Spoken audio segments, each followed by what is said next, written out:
সম্মানিত মহাসচিব মির্জা ফখরুল ইসলাম আলমগীর, উপস্থিত আমন্ত্রিত অতিবৃন্দ, আমার সামনে উপস্থিত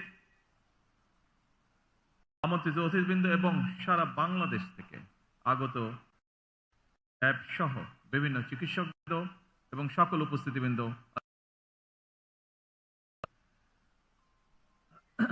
আজ এখানে আমরা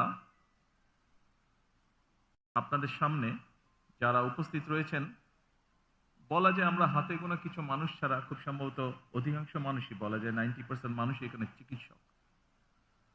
আমি নিজে চিকিৎসক নই, যদিও আমার ঘরে একজন চিকিৎসক আছেন, তবে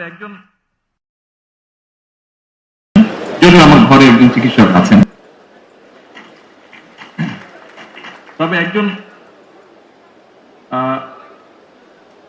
অচিকিৎসক ব্যক্তির একটি উক্তি আমি আপনাদের সামনে, মানে চিকিৎসক নন, আমি যেহেতু চিকিৎসক নই, তারপরে আমার মতনই একজন ব্যক্তি যিনি চিকিৎসক ছিলেন না, তার একটি কথা আপনাদের সামনে আমি উল্লেখ করতে চাই।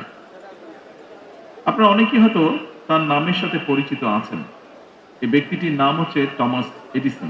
তিনি একজন মার্কিন বিজনেসম্যান ছিলেন, একই সাথে উদ্ভাবকও ছিলেন। উনি একটি কথা বলেছিলেন, কথাটি হচ্ছে,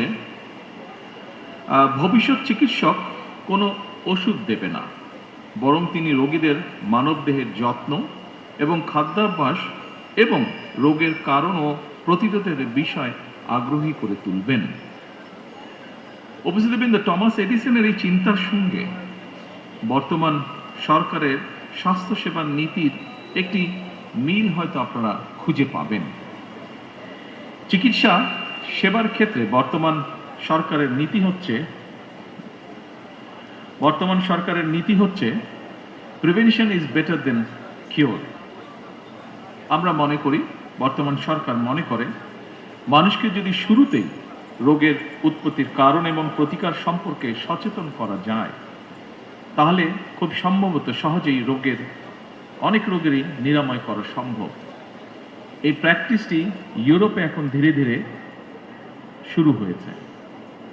বর্তমান সরকার নতুন করে, আপনারা এর মধ্যেই শুনেছেন যে এই ব্যবস্থাটা, রোগ যাতে প্রতিরোধ করা সম্ভব হয়, সেই লক্ষ্যে বর্তমান সরকার আরো 1 লক্ষ হেলথ ওয়ার্কার বা স্বাস্থ্যকর্মী নিয়োগ করতে যাচ্ছে, যারা নাগরিকদেরকে প্রাথমিক স্বাস্থ্য সেবা সম্পর্কে সচেতন এবং সতর্ক করবেন। তবে হেলথ ওয়ার্কার বা স্বাস্থ্যকর্মীদেরকে যথাযথভাবে প্রশিক্ষণ করার ক্ষেত্রে অবশ্যই চিকিৎসক বৃন্দকে নেতৃত্ব দিতে হবে। সম্মানিত, সাউন্ডটা একটু কেমন, সামনে গেলে তো টোকা খাবো আমি, বেশি সামনে হয়ে যাচ্ছে। এনিওয়ে, সম্মানিত উপস্থিতিবৃন্দ, সকল চিকিৎসকবৃন্দ, আপনাদের সাথে আমি আমার একটি উপলব্ধির কথা শেয়ার করতে চাই। কি সেটি হচ্ছে, শিক্ষার্থী কিংবা পেশাজীবীগণ রাজনীতিতে সংশ্লিষ্ট থাকবেন কিংবা কতটা থাকবেন, এটা নিয়ে বিভিন্ন মহলে একটি আলোচনা আছে। এর পক্ষে বিপক্ষে নানা মত রয়েছে, তবে আমার মতটি আমি আপনাদের সঙ্গে শেয়ার করতে চাই।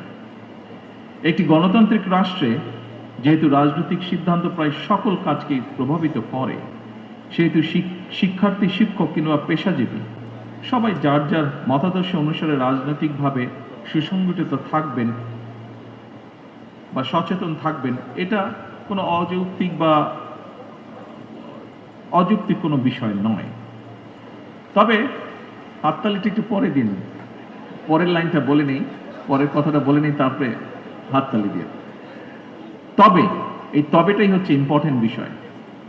তবে রাজনৈতিক সম্পৃক্ততা যেন নিজেদের পেশাগত দায়িত্বে